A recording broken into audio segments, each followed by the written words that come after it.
तो आज मैं आपको एक्सप्लेन करूंगी आयरन मैन के तीनों पार्ट्स। तो मूवी की स्टार्टिंग होती है अफगानिस्तान के बॉर्डर को दिखाते हुए। वहाँ पर यूएस आर्मी भी होती है जो कि किसी ऐसे आदमी का इंतजार कर रही होती है जो कि वेपन्स को डील करता था और उसका नाम था टोनी। फिर कुछ ही टाइम में हम देखते हैं कि टोनी वहाँ पर पहुँच जाता है। वहाँ पर टोनी उस आर्मी को एक मिसाइल दिखाता है और कहता है कि ये हम लोगों ने बनाया है। ये इतना ज्यादा खतरनाक है कि ये एक मिसाइल ही पूरी कंट्री को तबाह करने के लिए काफी है। और फिर वहाँ पर उसका एक्सपेरिमेंट किया जाता है। दरअसल टोनी यहाँ पर आर्मी से कोई डील करने आया था और इस डील से वो बहुत अमीर हो सकता था। उसके बाद वो यहाँ से चला जाता है, लेकिन तभी टोनी की कार पर कोई फायरिंग करने लगता है। वहाँ पर मौजूद सारी की सारी आर्मी टोनी को बचाने की कोशिश करती है, लेकिन वो लोग उन आर्मी को फायर करके मार देते हैं। टोनी अपनी जान बचाकर गाड़ी से बाहर तो आ जाता है, लेकिन उसके पास उसी की कंपनी का बॉम्ब पड़ा होता है जिसके फट जाने से वो काफी जख्मी हो जाता है। अब हमें एक दिन पहले का टाइम दिखाया जाता है जब टोनी को बेस्ट वेपन मेकर का अवार्ड मिला था। दरअसल जो कंपनी ये चला रहा था ये इसके फादर ने अपने दोस्त के साथ मिलकर बनाई थी, लेकिन जिस जगह अवार्ड दिया जा रहा था टोनी वहाँ पर मौजूद नहीं था, तो उसका अवार्ड कोई और रिसीव कर लेता है।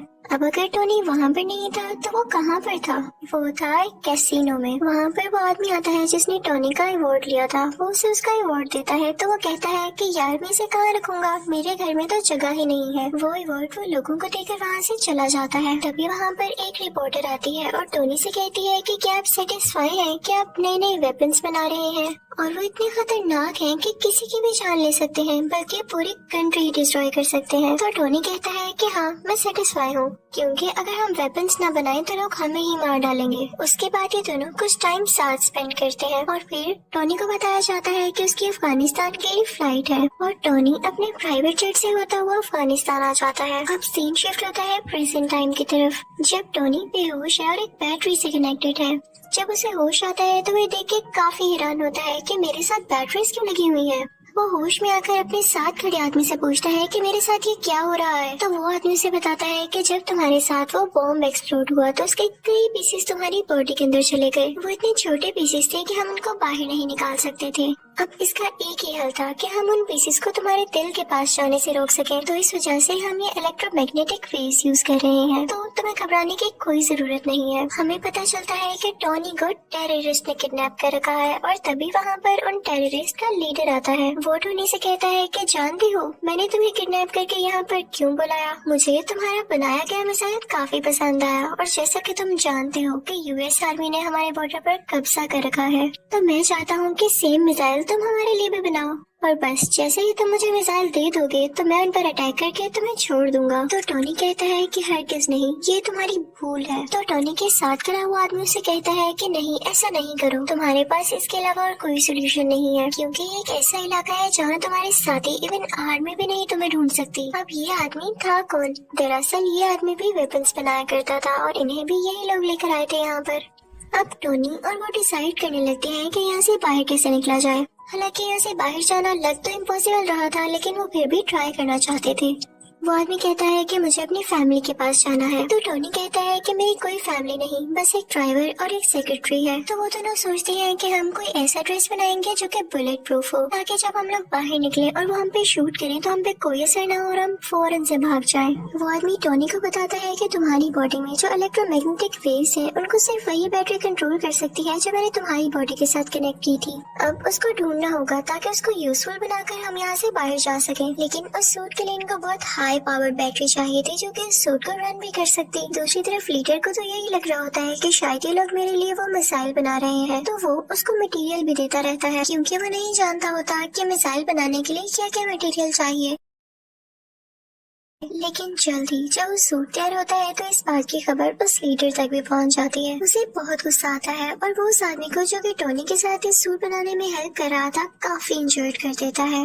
टोनी अपना वो सूट पहनता है और उसमें सारा सिस्टम डाउनलोड करता है। उसमें वो पावर भी ले आता है और वहाँ पर मौजूद सब लोगों को मारने लगता है और उस केव से बाहर आ जाता है अपना वही ड्रेस पहनकर। टोनी वहाँ से निकलकर सारे वेपन्स डिस्ट्रॉय करता है और अपने ड्रेस में ही मौजूद रॉकेट लॉन्चर से वहाँ से फ्लाई कर जाता है। अब वो गिरता है एक डेजर्ट में, जहाँ पर उसकी टीम उसे ढूंढ लेती है और वापस उसी जगह पर ले आती है जहाँ पर वो लोग रहा करते थे। वहाँ पर टोनी के फादर के फ्रेंड भी होते हैं जिन्होंने उनके साथ मिलकर ये वेपन कंपनी खोली थी। टोनी कहता है कि मैं लाइव आना चाहता हूँ और मीडिया के सामने प्रेस कॉन्फ्रेंस भी करना चाहता हूँ। अब हम देखते हैं कि टोनी पूरे मीडिया से बात कर रहा होता है। वो कहता है कि मुझे अफगानिस्तान के लोगों ने किडनैप कर लिया। उन्होंने मुझसे डिमांड की कि मैं उनको भी वेपन्स बना कर दूं। मैंने ये सोचा है कि मेरे वेपन्स इतनी प्रॉब्लम्स क्रिएट कर रहे हैं और वो लोग भी मेरे वेपन्स को हासिल करके जंग करना चाहते हैं, वॉर करना चाहते हैं और मैं ये सब नहीं चाहता, इसलिए मैं अपनी कंपनी बंद कर रहा हूँ। और एटलीस्ट अगर कंपनी बंद ना भी की तो मैं ऐसे वेपन्स कभी नहीं बनाने वाला। तो वो आदमी जो टोनी के फादर का फ्रेंड था वो सारे लोगों से कहता है कि नहीं नहीं, ऐसी बात नहीं है। टोनी बेचारा अभी अपनी जान बचा कर आया है और ये सेंसेस में नहीं है। ये भी उदास है, इसलिए बहकी बहकी बातें कर रहा है, ऐसा कुछ नहीं होने वाला। टोनी वहाँ से चला जाता है और वो आदमी भी टोनी के पीछे पीछे आता है और टोनी से कहता है कि आखिर हुआ क्या, तुम अफगानिस्तान से कैसे बचकर निकले और तुम्हें उन लोगों ने क्यों किडनैप किया था। तो टोनी उसे सारी बात बता देता है और ये भी बताता है कि मैंने एक आयरन सूट बनाया था जिसकी हेल्प से मैं बाहर निकला, क्या तुम भी देखना चाहोगे। तो वो आदमी कहता है कि हाँ हाँ क्यों नहीं। तो टोनी अपनी शर्ट खोलता है और अपनी चेस्ट पर वो दिखाता है, यानी उस आयरन सूट का कुछ हिस्सा। वो आदमी ये चीज देख के कहता है कि ये तो लाजवाब है, हमें इस पर और काम करना चाहिए और पूरी दुनिया के सामने लाना चाहिए, हम इससे काफी अमीर हो सकते हैं और इससे हमें काफी प्रोग्रेस मिल सकती है। लेकिन टोनी नहीं मानता और फिर जाता है अपनी सेक्रेटरी के पास। वो उससे कहता है कि मेरी चेस्ट में जो टूल लगा हुआ है मैंने इससे ज्यादा एडवांस टूल बना लिया है, उसे प्लीज उसके साथ चेंज कर दो। तो वो लड़की टोनी से पूछती है कि ये क्या करता है। तो टोनी उसे बताता है कि मेरी बॉडी में कुछ मेटल पीसीज हैं, ये उनको मेरे दिल तक जाने से रोकता है और मेरी बॉडी में और ज्यादा पावर और एनर्जी बनाता है। दूसरी तरफ डेजर्ट में उन अफगानिस्तान के टेररिस्ट को उस सूट के कुछ पार्ट्स मिल जाते हैं जिसे वो लोग जोड़कर पता लगा लेते हैं कि असल में चीज क्या है। और उधर टोनी भी एक नए ड्रेस बनाने की कोशिश में होता है। उसने उस ड्रेस में और ज्यादा अच्छे रॉकेट लॉन्चर्स लगा रखे थे जो उसे उड़ने में मदद देने वाले थे। अब वो अपने ड्रेस में लगे सिस्टम को ऑर्डर देता है कि मुझे और ऊपर उड़ाओ, लेकिन जब वो काफी ज्यादा ऊपर पहुंच जाता है तो उसके ड्रेस में बर्फ जमने लगती है सर्दी की वजह से और उसके सिस्टम में एरर आ जाता है और वो नीचे आकर गिरता है। जैसे ही वो नीचे आ रहा होता है तो अपने सिस्टम को दोबारा से ऑर्डर देता है क्योंकि अब उस पर से बर्फ मेल्ट हो रही थी और वो दोबारा से उड़ जाता है। फिर घर आकर वो उस ड्रेस में कुछ चेंजेस करता है ताकि ज्यादा ऊंचाई पर जाने में वो ड्रेस ना जमे और टेबल पर उसकी सेक्रेटरी ने उस पुराने टूल पर कुछ लिख के उसके लिए रखा होता है जिसे देख के वो काफी खुश होता है। फिर शाम को हम देखते हैं कि टोनी एक पार्टी में जाता है जहाँ पर उसकी सेक्रेटरी भी होती है। वो दोनों साथ टाइम स्पेंड करते हैं, डांस करते हैं और काफी एंजॉय करते हैं कि तभी वहीं पर वो रिपोर्टर आ जाती है जिसने उससे कुछ क्वेश्चंस किए थे। वो कहती है कि जो मिसाइल तुमने अफगानिस्तान में दिखाया उस जैसे कई मिसाइल अब अफगानिस्तान खुद बना रहा है और मुझे नहीं लगता कि ये तुम्हारी परमिशन से हो रहा है या तुमने ऐसा कुछ करने को कहा है।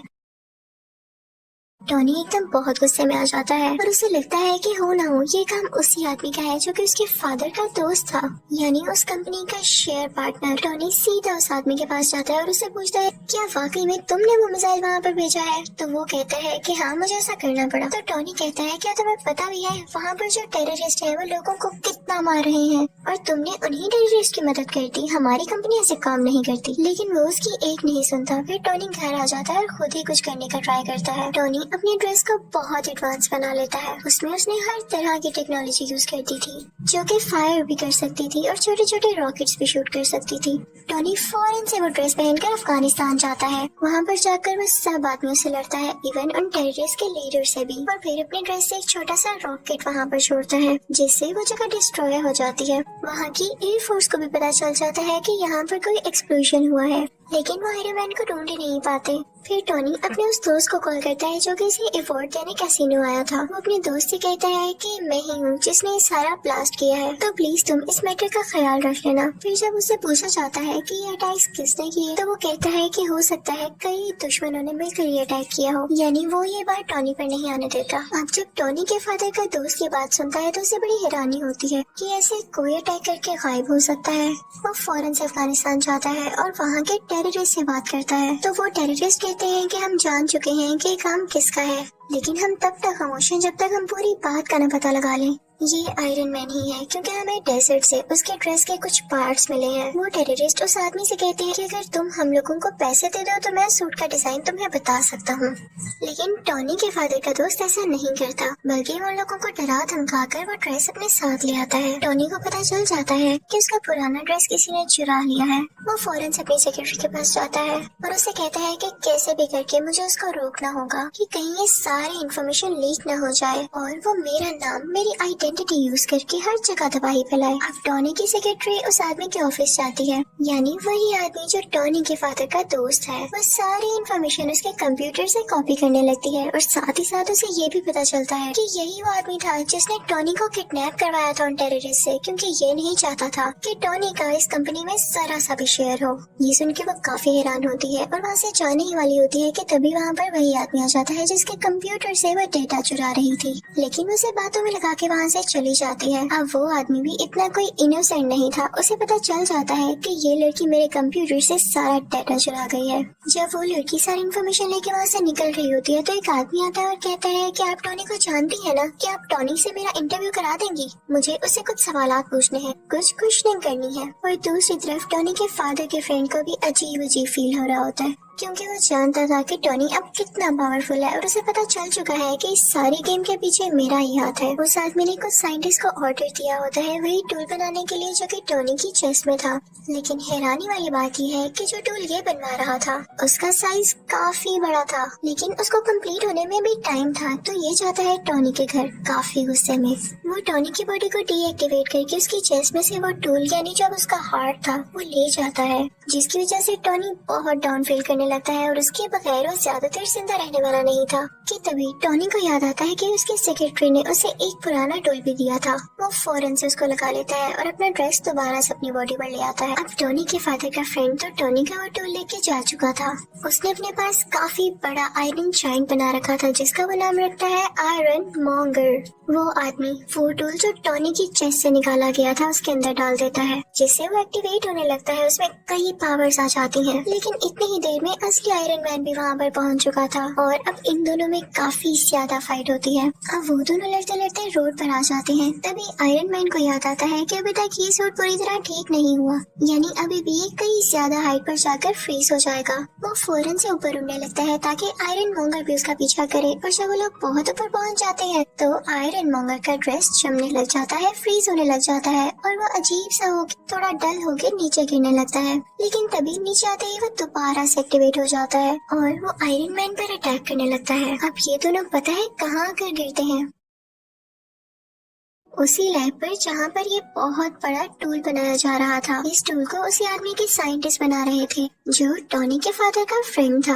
अब आयरन मैन अपनी सेक्रेटरी को फौरन से कहता है कि तुम ये टूल एक्टिवेट कर दो, मैं यहाँ से फौरन से भाग जाऊंगा और इसका सारा का सारा इफेक्ट इस आयरन मॉन्गर पर हो जाएगा, क्योंकि ये नहीं जानता होगा कि टूल स्टार्ट होने वाला है। वो लड़की ऐसा ही करती है, उसमें काफी ज्यादा रेज निकलती हैं जो कि आयरन मॉन्गर के गिर्द आ जाती हैं और इन रेज की वजह से आयरन मॉन्गर मारा जाता है। अब अगले दिन हम देखते हैं कि टॉनी की प्रेस कॉन्फ्रेंस होती है और सारे उसे क्वेश्चन कर रहे होते हैं कि क्या आप ही हो आयरन मैन? तो उसके पास एक आदमी आता है और कहता है कि नहीं, आपने ये नहीं कहना, आपने ये कहना है कि उसमें आपका बॉडीगार्ड था और उन दोनों में आपस में कोई पर्सनल इश्यूज की वजह से लड़ाई हो रही थी और आपके फादर के फ्रेंड भी नेचुरल डेथ मरे। लेकिन टॉनी वो स्क्रिप्ट उठा के सब लोगों के सामने चला जाता है। तभी उसका दोस्त उसके कान में कहता है कि जो भी बात सच है वही बोलिएगा। आयरन मैन सबके सामने बोल देता है, आई एम आयरन मैन। यानी अब सबको पता चल चुका था कि असली आयरन मैन टॉनी ही है। और इसी के साथ आयरन मैन पार्ट 1 यही खत्म हो जाता है। तो अब मैं आपको एक्सप्लेन करूंगी आयरन मैन पार्ट 2। अब जहाँ पर पार्ट 1 का एंड हुआ था वहीं से पार्ट 2 स्टार्ट होता है। वही न्यूज के टॉनी ने एक्सेप्ट कर लिया है कि वही आयरन मैन है, किसी के टीवी पर चल रही होती है और जो आदमी इसको देख रहा होता है उसका नाम इवैन होता है। ये न्यूज देखते ही इवैन के फादर की डेथ हो जाती है। तो इवैन कहता है कि मैं आयरन मैन से बदला लेके जरूर रहूंगा। तो वो भी एक छोटा सा टूल तैयार करता है जिससे वो अपना ड्रेस बनाने वाला था, क्योंकि वो आयरन मैन से फाइट करने लगा था। अब कई दिन बाद इवेन का ड्रेस तैयार हो जाता है और वो उसे नाम देता है व्हिपलैश। उसमें ये पावर थी कि वो किसी भी मेटल को काट सकता था। फिर हम देखते हैं कि 6 महीने गुजर जाते हैं और टोनी कुछ लोगों से स्पीच कर रहा होता है। उसने अपना वही ड्रेस पहना होता है। वो बताता है कि मेरे फादर का ये ड्रीम था कि वो एक सिटी बनाए जिसमें एडवांस बिल्डिंग्स हो और काफी अच्छी टेक्नोलॉजी हो, लेकिन वो तो अपना ये ड्रीम पूरा नहीं कर पाए। अब मैं उनका ये ड्रीम पूरा करूंगा। और वो अपना ड्रेस सबको दिखाता है कि ये ड्रेस मेरी हेल्प करेगा। टोनी ये सब बातें करके वहाँ से निकल ही रहा होता है कि तभी उसके पास कुछ लोग आते हैं। वो टोनी से कहते हैं कि आपसे कुछ लोग कुछ बातें पूछना चाहते हैं। वो सब लोग ये चाहते हैं कि आप सुबह कोर्ट में आए। वो आपके ड्रेस के बारे में आपसे कुछ इन्वेस्टिगेशन करेंगे। जब टोनी कोर्ट जाता है तो उसे पता चलता है कि वहाँ पर तो आर्मी है। कोर्ट के सेनेटर उसे कह रहे होते हैं कि सूट तो तुमने काफी अच्छा बनाया है, लेकिन इतनी ज्यादा पावरफुल और खतरनाक चीज तुम्हारे पास नहीं होनी चाहिए। ये आर्मी को दे दो क्योंकि वो अपने सोल्जर्स की काफी अच्छी ट्रेनिंग कर सकती है इससे। तो टोनी कहता है कि नहीं, वो ड्रेस मैंने बनाया है, मेरी मेहनत लगी है उसमें। मैंने उस पर कई एक्सपेरिमेंट्स किए और मुझे ही उसको यूज करना आता है। वो मेरा ड्रेस है और मैं ही आयरन मैन हूँ। No one can be iron man. कोई आयरन मैन नहीं बन सकता मेरे अलावा। वहाँ पर टोनी का वही ब्लैक दोस्त भी होता है, लेकिन इस पार्ट में उसका फेस चेंज है, यानी किसी और को टोनी का दोस्त बना दिया गया है, लेकिन कैरेक्टर वही है।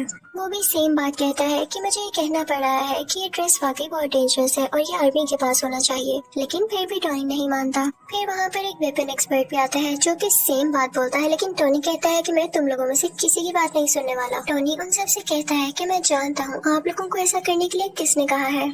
इनफैक्ट वो आदमी इसलिए चाहता है कि आप लोग मेरा ड्रेस ले लें क्योंकि वो खुद ऐसा ड्रेस नहीं बना पा रहा। उसने मेरी कॉपी करके कई ज्यादा ड्रेसेस बनाए हैं, लेकिन वो उस काम के नहीं जो कि मेरा ड्रेस है। तो आप लोग उसकी बातों में क्यों आ रहे हैं? मैं आपको प्रूफ्स भी दिखाता हूँ। और टोनी फिर उनको प्रूफ्स भी दिखाने लगता है कि वाकई वो आदमी कैसा है। वो कहता है कि इतना बड़ा वेपन मेकर मेरी ड्रेस को कंट्रोल ही नहीं कर पा रहा, तो आप लोग कैसे कर पाएंगे? इसे सिर्फ मैं चला सकता हूँ और मैं जानता हूँ ये किसी को नुकसान नहीं देगा। सबको उसकी बात अच्छी लगती है और फिर वो वहाँ से चला जाता है। दूसरी तरफ हम देखते हैं कि इवैन अपना व्हिपलैश ड्रेस कंप्लीट कर चुका होता है और अब वो चाहता था कि वो डायरेक्ट जाकर आयरन मैन से लड़ाई करे। दूसरी तरफ टोनी भी अपने ड्रेस को चेक कर रहा होता है। उसके ड्रेस में एक ऐसा कोर होता है जो कि सबसे ज्यादा यूजफुल था, लेकिन यूजफुल होने के साथ साथ वो काफी खतरनाक भी था। उसकी वजह से टोनी की बॉडी में काफी पॉइजन फैल रहा था। उसी दौरान टोनी इस सोच में पड़ जाता है कि अगर मुझे कुछ हो गया तो कंपनी का क्या होगा। तो वो अपनी सेक्रेटरी को बुलाता है और उससे कहता है कि मैं तुम्हें अपनी कंपनी का सीईओ बनाता हूँ। ये कंपनी अब से तुम्हारे अंडर है, तुम जिसको चाहो हायर करो। फिर टोनी की सेक्रेटरी जो कि अब उस कंपनी की सीईओ थी, एक लड़की को इंटरव्यू के लिए बुलाती है, लेकिन वो लड़की किसी कंपनी की एजेंट होती है। फिर हम देखते हैं कि कार रेस हो रही होती है और उसमें टोनी ने भी पार्टिसिपेट किया होता है, लेकिन तभी वहाँ पर इवैन यानी व्हिपलैश आ जाता है और उस पर अटैक कर देता है, जिससे उसकी गाड़ी 2 हिस्सों में टूट जाती है। ये न्यूज टीवी पर टोनी की असिस्टेंट यानी वो सीईओ भी देख लेती है और उसके बॉडीगार्ड से कहती है कि हमें फौरन उसकी मदद के लिए जाना होगा। वो दोनों जाते हैं और टोनी को उसका ब्रीफ केस देते हैं जिसके अंदर वो आयरन मैन वाला ड्रेस होता है और टोनी उसको पहन लेता है। अब आयरन मैन में और व्हिपलैश में काफी लड़ाई होने लगती है, लेकिन आयरन मैन जो भी अटैक्स कर रहा था व्हिपलैश उनको रोके जा रहा था और कई देर तक ऐसे चलता है। लेकिन तभी आयरन मैन व्हिपलैश पर जोरदार अटैक करता है, जिससे फाइनली व्हिपलैश को डिफीट हो जाती है। व्हिपलैश को अरेस्ट कर लिया जाता है। थोड़ी देर बाद टोनी पुलिस स्टेशन जाता है इवैन से ये पूछने के लिए कि उसने उस पर अटैक क्यों किया। वो आगे से चुप रहता है तो टोनी उससे कहता है कि वैसे तुम्हारी टेक्नोलॉजी थी बड़ी कमाल की, तुम अगर ये आर्मी को बेच देते तो तुम काफी अमीर हो सकते थे। और ये कह के वो वहाँ से चला जाता है। फिर हम देखते हैं कि एक और आदमी आता है जो कि सेम टू सेम इवैन के जैसा था, इवन उसका यूनिफॉर्म भी। वो दरअसल जेल में इसलिए भेजा गया था ताकि उसको मरवाकर लोगों को ये शो किया जा सके कि इवैन मर चुका है।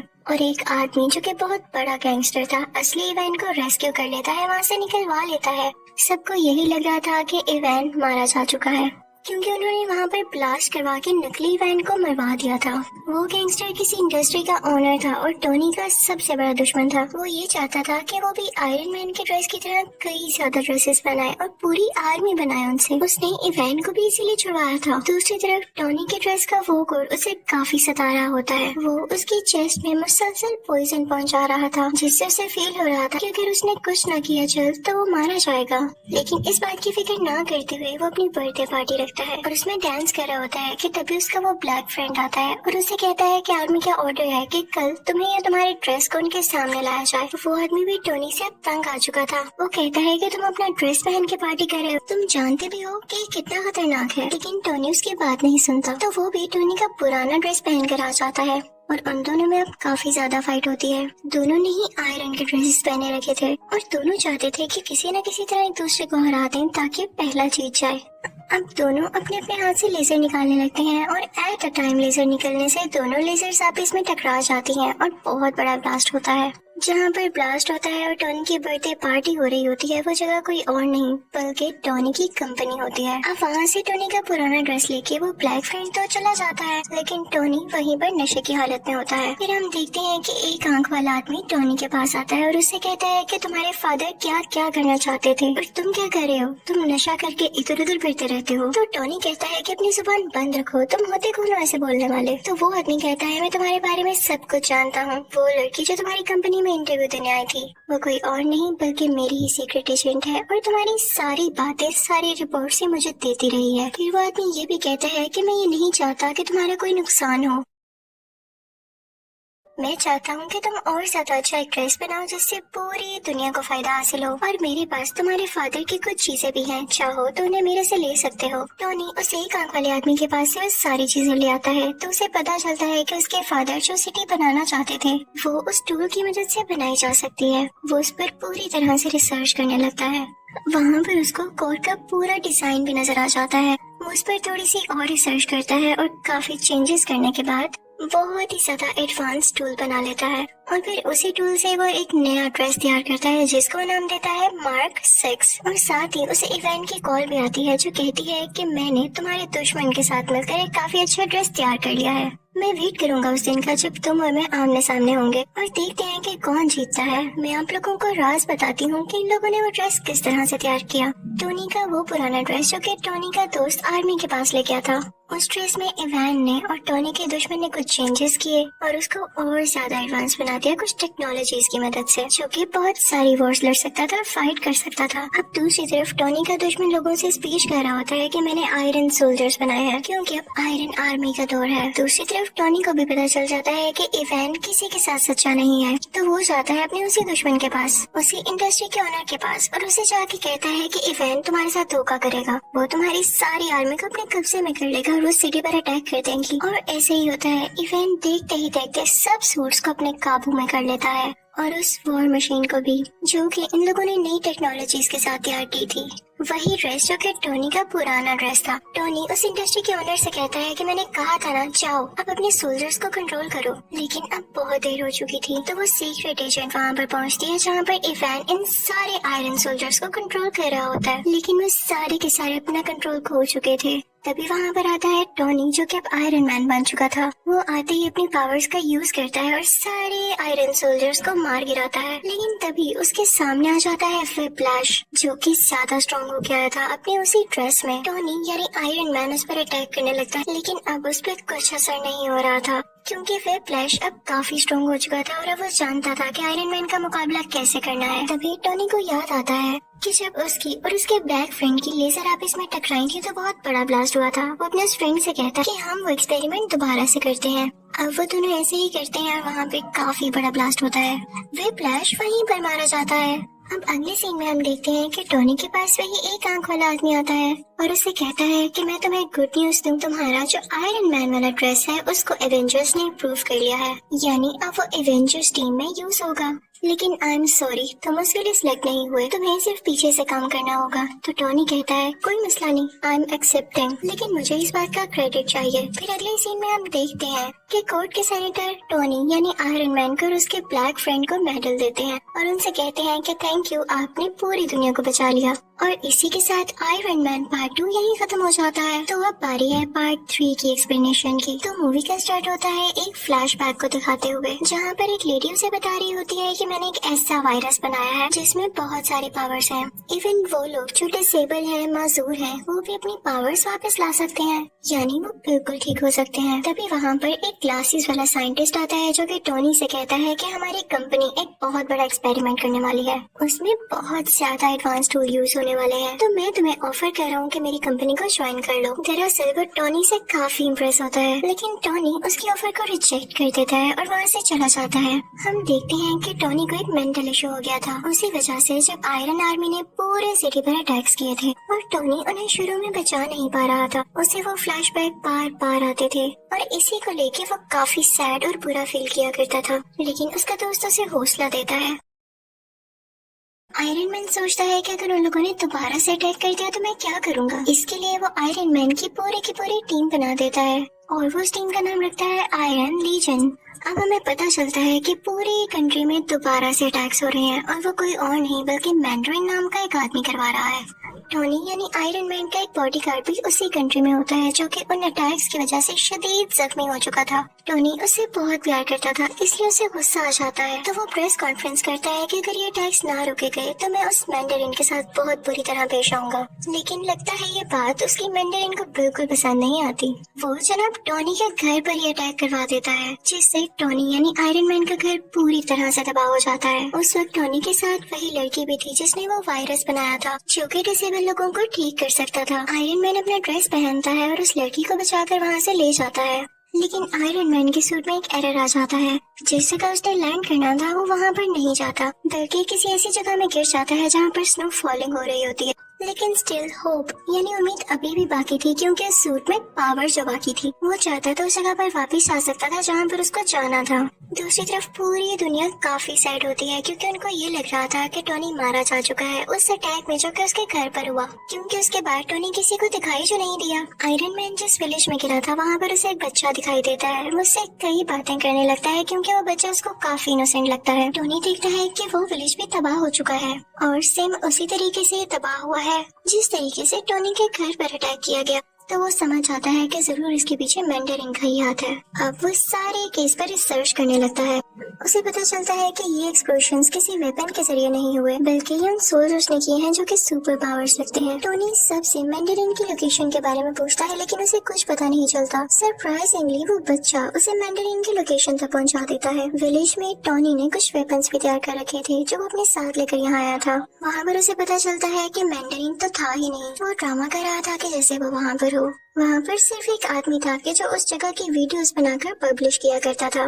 फिर यहाँ हम देखते हैं कि वही ऐनक वाला साइंटिस्ट टोनी से मिलता है, और दरअसल ना तो उसको ऐनक लगी थी और ना ही वो उसका गेटअप था, वो भी उसका फेक गेटअप था। वो टोनी को बताता है कि मैंने वही वायरस यूज करके खुद की डिसेबिलिटी को खत्म कर दिया है और अब मैं काफी स्ट्रॉन्ग हो चुका हूँ। वो साइंटिस्ट टोनी को बताता है कि मैंने तुम्हारी दोस्त यानी तुम्हारी सेक्रेटरी को भी किडनैप कर रखा है। वो उसे उसका विजन दिखाता है कि ये देखो, ये अब मेरे कब्जे में है। वो दरअसल कहीं और पर किडनैप हुई भी होती है और ये सिर्फ उसकी इमेज होती है, एक होलोग्राम। अब वो लड़की जिसने वायरस तैयार किया था वो कई सालों से साइंटिस्ट के लिए काम कर रही थी, लेकिन जब उस साइंटिस्ट को पता चलता है कि ये टोनी से भी मिलने गई थी तो वो उस लड़की को वहीं पर शूट कर देता है।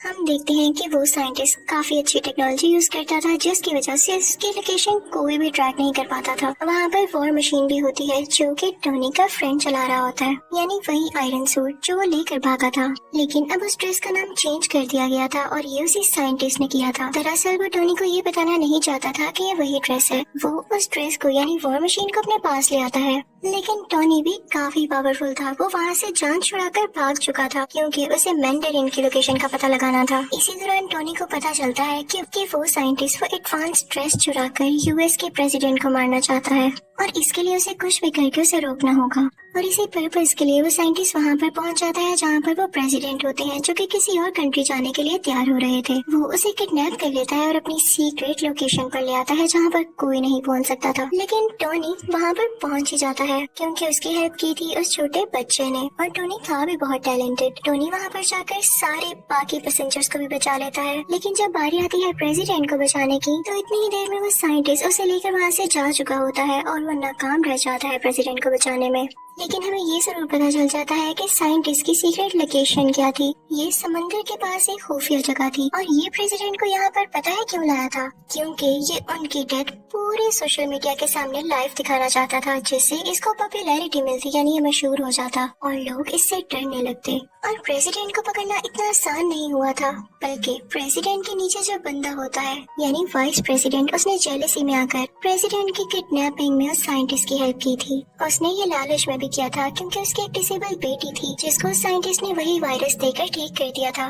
अब हम देखते हैं कि टोनी और उसका ब्लैक फ्रेंड उसी जगह पर होते हैं जहाँ पर वो साइंटिस्ट होता है, यानी समंदर के पास वाली खुफिया जगह में। टोनी अपने दोस्त को कहता है कि मैं अपने असिस्टेंट यानी सीईओ को बचाऊंगा और तुम जाकर प्रेसिडेंट को बचाना। फिर हम देखते हैं कि आयरन मैन उस आदमी के सामने पहुंच चुका है, यानी उस साइंटिस्ट के सामने।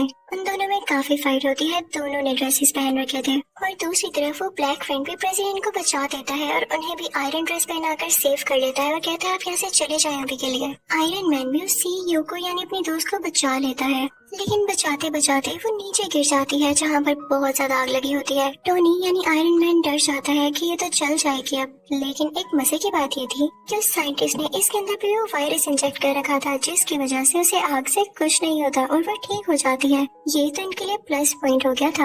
अब हम देखते हैं कि टोनी यानी आयरन मैन जाता है उसी साइंटिस्ट के पास। उन दोनों में काफी ज्यादा फाइट होने लगती है, लेकिन जब वो देखता है कि इस पर ना तो मेरी आर्मी का कोई असर हो रहा है ना तो मेरे अटैक्स का, तो उसके पास एक आइडिया आता है। वो अपना ड्रेस उतारता है और उसे साइंटिस्ट को पहना देता है। और उस ड्रेस में एक खास बात ये थी कि वो अपने आप को ही ब्लास्ट कर लेता था और टोनी भी ऐसा ही करता है, वो ड्रेस ब्लास्ट हो जाता है। लेकिन वो साइंटिस्ट बहुत चालाक था, उसने भी वो वायरस अपने अंदर इंजेक्ट कर रखा था, जिसकी वजह से वो सरवाइव कर जाता है और उसे कुछ भी नहीं होता। बस इतना है कि वो जल चुका था, लेकिन स्टिल उसमें अभी भी पावर थी काफी ज्यादा। और तभी वहाँ पर वो सीईओ भी आती है और वो साइंटिस्ट को बुरी तरह से मार देती है, जिससे फाइनली वो मर जाता है। फिर वो सीईओ आती है टोनी के पास, वो दोनों गले लगते हैं और कन्फेस करते हैं कि वो एक दूसरे को पसंद करते हैं। उधर टोनी अपनी बाकी आयरन आर्मी को भी ऑर्डर देता है कि खुद को ब्लास्ट कर लो और ऐसा ही होता है। आसमान में लग रहा होता है जैसे फायरवर्क्स चल रहे हो। फिर नेक्स्ट सीन में हम ये भी देखते हैं कि पुलिस ने नकली मैंडरिन और उस वाइस प्रेसिडेंट को भी अरेस्ट कर लिया है। फिर हम देखते हैं क्योंकि टोनी यानी आयरन मैन काफी मशहूर हो चुका था, तो दुनिया के बड़े बड़े सर्जन्स उसका ऑपरेशन करते हैं। उसमें जो मेटल के पीसेस होते हैं वो उसको निकाल देते हैं। ये बहुत ही बड़ी गुड न्यूज थी, यानी ना उसे किसी टूल की जरूरत थी, ना उसे किसी कोर की, ना ही ड्रेस की जरूरत थी उसे जिंदा रखने के लिए। वो उस टूल को पानी में फेंक देता है और उसकी दोस्त यानी सीईओ को भी ठीक कर दिया जाता है। यहाँ पर इस मूवी की हैप्पी एंडिंग हो जाती है। आई होप आपको ये तीनों पार्ट्स अच्छे लगे होंगे। Thank you for watching.